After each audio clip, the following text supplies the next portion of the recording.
tremblement, c'est d'aller chercher sur le terrain des signes, des symptômes, des émotions qui pour nous doivent impérativement nourrir désormais nos pratiques professionnelles.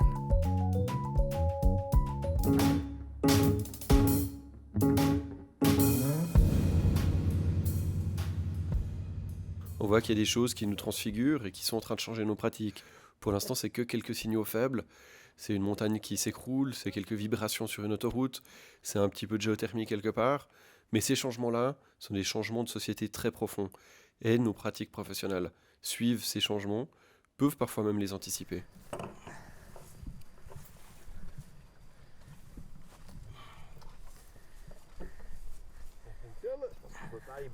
Elle est belle cette terre quoi, touch. Ouais. Bien argileuse, magnifique.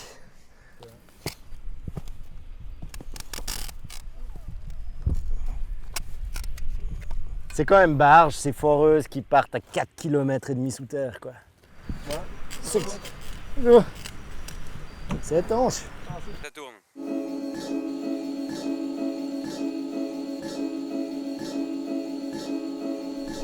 Bon là on peut pas dire qu'il n'y ait pas de pression dedans, hein. Il est rond le truc. Mais là, c'est hallucinant. Ah ouais, j'ai un peu la boule au ventre là. Tu vois ? Ouais, bah, c'est le but.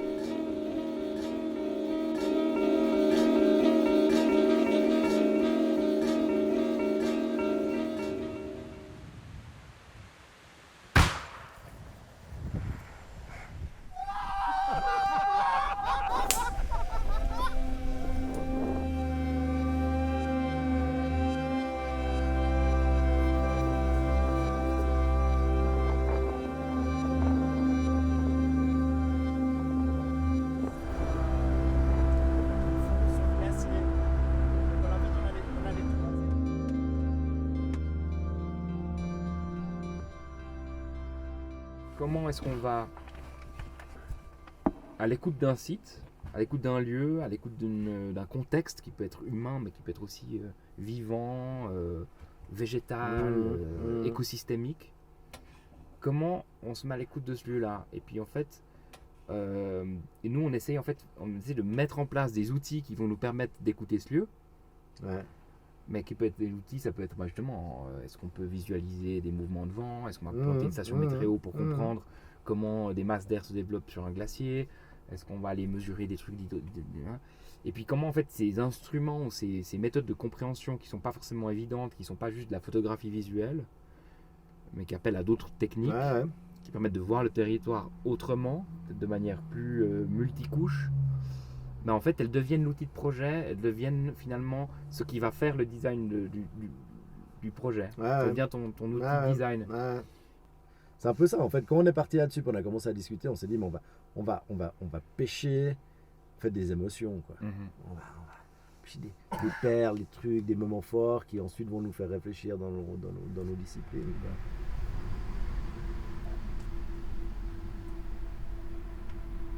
Quand tu es devant le bus, ce qui est beau, c'est que quand tu es devant le bus, puis tu vois l'ondulation, tu as le son en direct de la bagnole qui passe. Donc c'est ça, sans forcément la voir. C'est ça, vraiment, on prend la source sonore qui est là, c'est c'est avant. C'est top.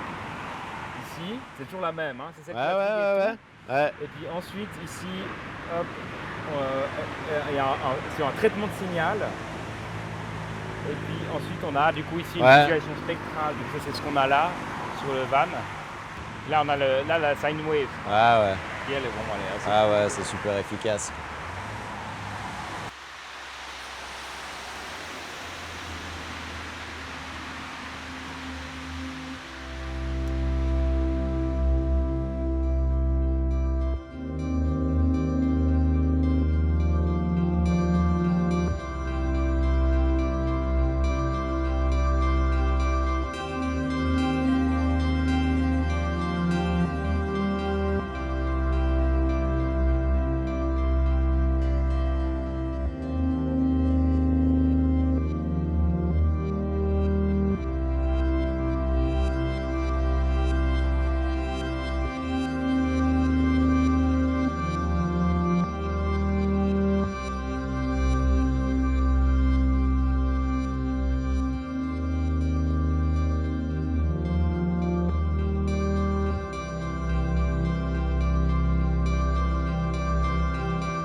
Ah non, mais c'est impressionnant. Ah, tu les vois descendre.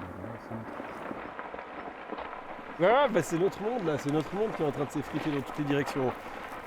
Dieu, là c'est... Là, ça se passe. Regardez. Oh merde. Non mais faut qu'on se tire là.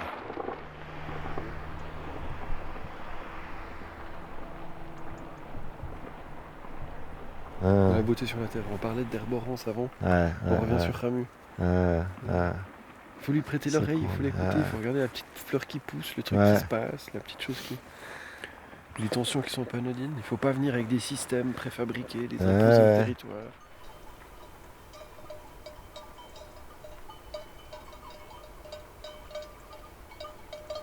La montagne est plate, donc c'est des formations hyper immuables, quoi. C'est le paysage suisse avec le sapin, les villages. Celui qu'on veut nous faire croire. Et puis en fait, du high match tu te flow. retournes, puis t'as ça, quoi. T'as cette blessure dans la roche. Ah, c'est juste. C'est face B. Ouais.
C'est marrant parce qu'il y a du coup une espèce de même fragilité que les polders hollandais, dit comme ça. Il y a un truc où on va se fabriquer des dunes, on va se défendre, on va se protéger, on va protéger de l'eau, protéger de cet élément qui nous attaque.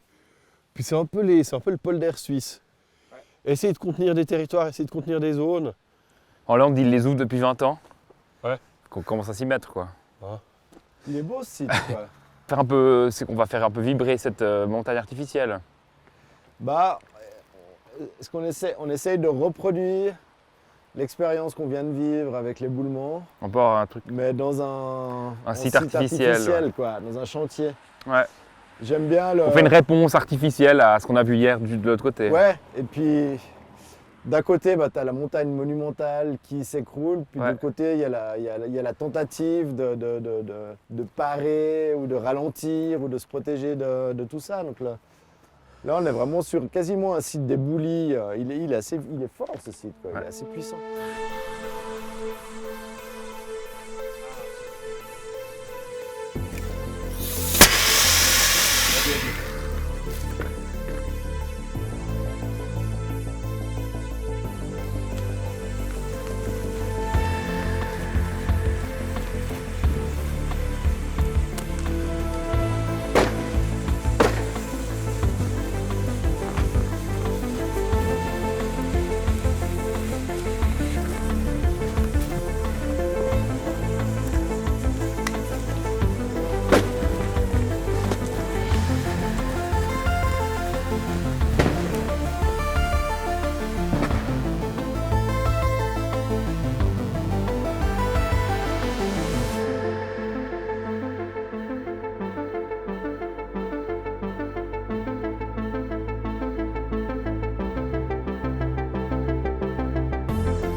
On ne sait pas s'ils sont opérationnels.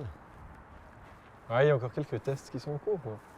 Mais c'est là, c'est un des points de passage de énormément de quantité de matière qu'on a dans nos poches, qu'on a partout avec nous, qui transite du sud au nord. C'est un des gros points de passage. C'est fou qu'on retombe sur ces questions de mouvement, de flux, de vitesse, quoi. On passe la vitesse de la balle à Albis-Gutli, à la pénétration de la montagne par le train. C'est rythme, encore une fois, quoi. Encore une fois. Et c'est des rythmes et des objets qui sont trop gros pour la ville. Tu peux pas venir t'installer par ici, tu peux pas utiliser toutes ces choses pour en faire un truc. Tu vas pas pouvoir mettre un skatepark entre ces deux arches, un peu de paintball sur l'autre. Ah ouais. Tu peux pas du tout en faire des lieux d'activité. Mm. C'est impossible d'en faire des lieux de quoi que ce soit. Il y a trop de vibrations, il y a trop de bruit, il y a trop de gêne. Donc on crée des espaces de gêne, des énormes espaces comme ça. Tu croises le voisin qui vit à 3 mètres de la conduite, puis qui dit que la conduite a explosé il y a quelques années, puis qu'il y a eu des victimes. En face, il y a une plaque commémorative juste, Ah ouais juste de l'autre côté de la route. Ouais.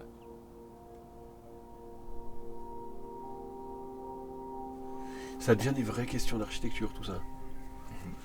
T'habites à côté de la tension, t'habites à côté de ces points de tremblement, t'habites à côté de météo qui sont très spéciales.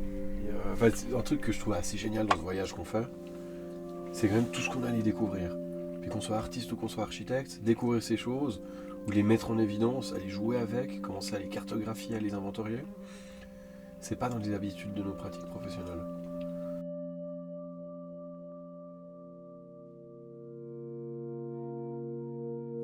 Est-ce que ce qu'on vit aujourd'hui va changer la manière de faire demain ?